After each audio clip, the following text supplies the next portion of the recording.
God appeared to Abraham at the Oaks of Mamre, while he was sitting at the entrance of his tent. It was the hottest part of the day. He looked up and saw 3 men standing. He ran from his tent to greet them and bowed before them. He said, "Master, if it please you, stop for a while with your servant. I'll get some water so you can wash your feet. Rest under this tree. I'll get some food to refresh you on your way, since your travels have brought you across my path." They said, "Certainly. Go ahead." Abraham hurried into the tent to Sarah. He said, "Hurry, get 3 cups of our best flour, knead it, and make bread."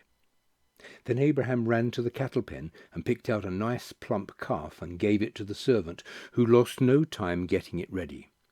Then he got curds and milk, brought them with the calf that had been roasted, set the meal before the men, and stood there under the tree while they ate. The men said to him, "Where is Sarah, your wife?" He said, "In the tent." One of them said, "I'm coming back about this time next year. When I arrive, your wife Sarah will have a son." Sarah was listening at the tent opening just behind the man. Abraham and Sarah were old by this time, very old. Sarah was far past the age for having babies. Sarah laughed within herself. An old woman like me get pregnant with this old man of a husband? God said to Abraham, "Why did Sarah laugh, saying, 'Me have a baby, an old woman like me'? Is anything too hard for God? I'll be back about this time next year, and Sarah will have a baby." Sarah lied. She said, "I didn't laugh," because she was afraid. But he said, "Yes, you did. You laughed." When the men got up to leave, they set off for Sodom. Abraham walked with them to say goodbye. Then God said, "Shall I keep back from Abraham what I'm about to do? Abraham is going to become a large and strong nation. All the nations of the world are going to find themselves blessed through him. Yes, I've settled on him as the one to train his children and future family to observe God's way of life, live kindly and generously and fairly, so that God can complete in Abraham what he promised him." God continued, "The cries of the victims in Sodom and Gomorrah are deafening. The sin of those cities is immense. I'm going down to see for myself, see if what they're doing is as bad as it sounds. Then I'll know."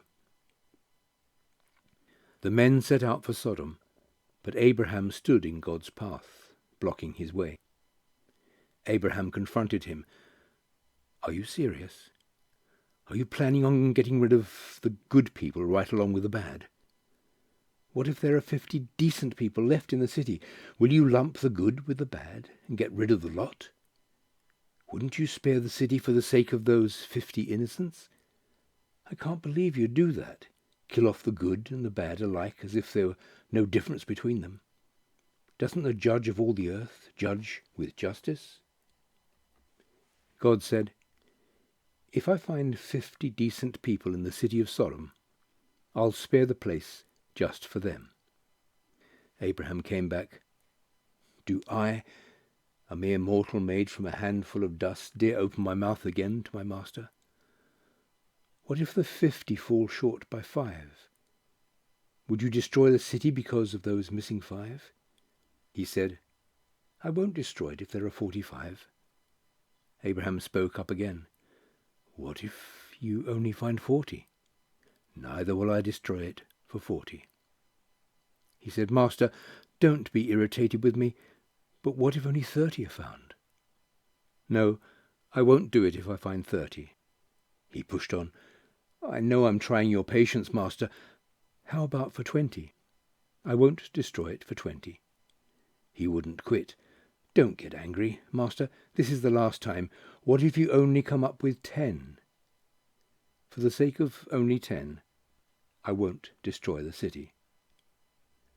When God finished talking with Abraham, he left, and Abraham went home.